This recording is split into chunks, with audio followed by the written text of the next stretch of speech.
আজকে আমি মনে করি কমিশনের পক্ষ থেকে আমরা মনে করি যে আজকে জুলাই জাতীয় সনদ 2025 বাস্তবায়নের ব্যাপারে একটি উল্লেখযোগ্য অগ্রগতি সাধিত হয়েছে।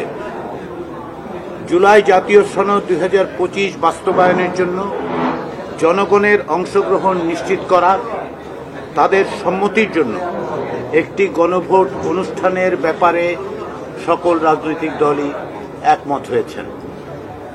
এটি প্রথম ধাপ হিসেবে আমরা মনে করছি যে বাস্তবায়ন প্রক্রিয়ার বিষয়ে রাজনৈতিক দলগুলোর মধ্যে ঐকমত্যের এটি একটি বড় রকমের অর্জন এবং একটি বড় রকমের পদক্ষেপ এবং এটি প্রথম পদক্ষেপ। আমরা অত্যন্ত আশাবাদী যে অন্যান্য বিষয়গুলোতেও আমরা রাজনৈতিক দলগুলোর মধ্যে এই ঐকমত্য গড়ে তুলতে পারব।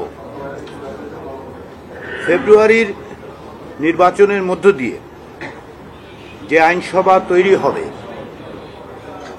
সেই আইনসভা যেন মৌলিক সাংবিধানিক সংস্কারগুলো করতে পারে এবং তাকে টেকসই করতে পারে, তার জন্য এই আইনসভাকে এমনভাবে চিহ্নিত করা দরকার বা আলাদা বৈশিষ্ট্য দেওয়া দরকার যাতে করে এই সংস্কারগুলোকে যারা জুলাই সনদের ভিত্তিতে যে সমস্ত সংশোধন, সংযোজন, বিয়োজন, পরিবর্ধন, পরিমার্জন হবে সেগুলো যেন টেকসই হয়।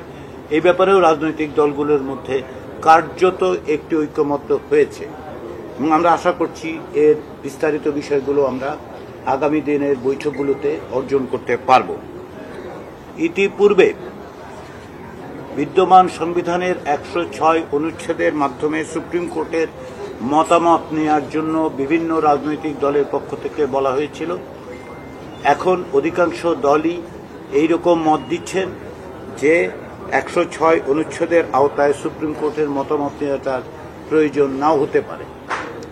এই প্রসঙ্গে আমি আজকে প্রত্যেকটি রাজনৈতিক দলকে আন্তরিক ধন্যবাদ জানাতে চাই, এই কারণে যে দলগত অবস্থান থেকে অনেকেই অনেকটা সরে এসে জাতীয় ঐকমত্য তৈরি, বিশেষ করে জুলাই জাতীয় সনদ বাস্তবায়নের ক্ষেত্রে যেন সুনির্দিষ্ট পদক্ষেপ নেওয়া যায় তার জন্য তারা সচেষ্ট হয়েছেন এবং বড় ধরনের অগ্রগতি অর্জন করেছেন। তারা তাদের দলীয় অবস্থান থেকে সরে আসছেন, সকলের প্রতি সহিষ্ণু থেকে সহনশীলতা প্রদর্শন করে অন্যদের মতের প্রতি শ্রদ্ধাশীল থেকে একটি জায়গায় আসবার চেষ্টা হচ্ছে। তার মধ্যে আজকে আমরা এই বড় অর্জনটি করতে পেরেছি। এই জন্য আমি রাজনৈতিক দলগুলোকে আন্তরিকভাবে ধন্যবাদ জানাই। আমি মনে করি যে তাদের এই প্রচেষ্টার মধ্যে দিয়ে আমরা খুব শিগগিরই সুনির্দিষ্টভাবে বাস্তবায়ন প্রক্রিয়া সম্পর্কে সুপারিশ তৈরি করে সরকারের কাছে দিতে পারব। আজকে সকালে জাতীয় ঐকমত্য কমিশনের প্রধান এবং মাননীয় প্রধান উপদেষ্টা অধ্যাপক ইউনূসের সঙ্গে আমরা দেখা করেছি, তাকে সামগ্রিক অগ্রগতি বিষয়ে অবহিত করেছি।